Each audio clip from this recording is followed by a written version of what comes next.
Magandang umaga, Philippine Air Force. Narito ang magiging lagay at taya ng panahon ngayong Sabado, 18 April 2026.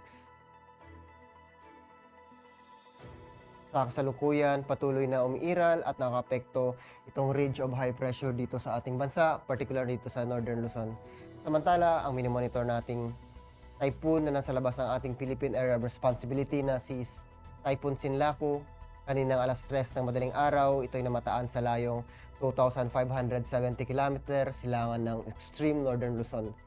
Ito'y may taglay pa rin na hangin na lakas na 120 km per hour sa gitna at may pagbugsong 150 km per hour.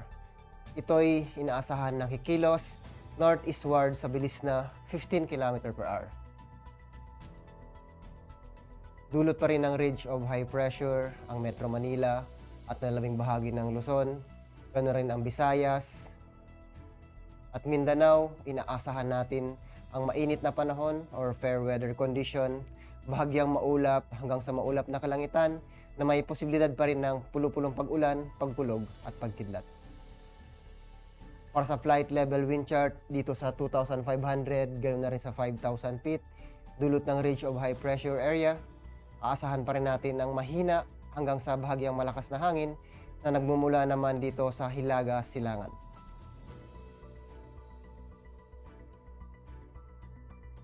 Pagdating naman dito sa 10,000 feet, dulot ng high pressure dito sa bandang Luzon, aasahan natin ang variable wind dito sa Luzon na nagmumula Kanluran at Hilaga, Silangan. Ganoon na rin sa Visayas. Pagdating naman dito sa Mindanao, aasahan naman natin ang hangin ay nagmumula Timog, Kanluran. Pagdating dito sa 18,000 feet, aasahan natin ang malakas na hangin dito sa Luzon, ganoon na rin sa Visayas na nagmumula naman Hilaga, Silangan. Pagdating naman dito sa Mindanao, aasahan natin ang hangin na nagmumula Timog, Kanluran. Ang impact nito sa flight operation dito sa Metro Manila at nalalabing bahagi ng ating bansa, dulot ng ridge of high pressure, aasahan natin ang subsiding air mass resulting in stable condition or fair weather. Ang impact nito sa rotary, aasahan natin ang generally favorable weather condition, good visibility and light winds, ideal for low level operation. Pagdating naman dito sa fixed wing, aasahan natin ang generally smooth condition, isolated light turbulence, possible due to afternoon convection.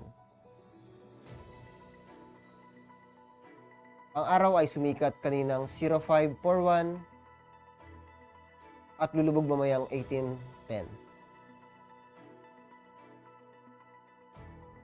Meron tayong moon illumination na 1% increasing.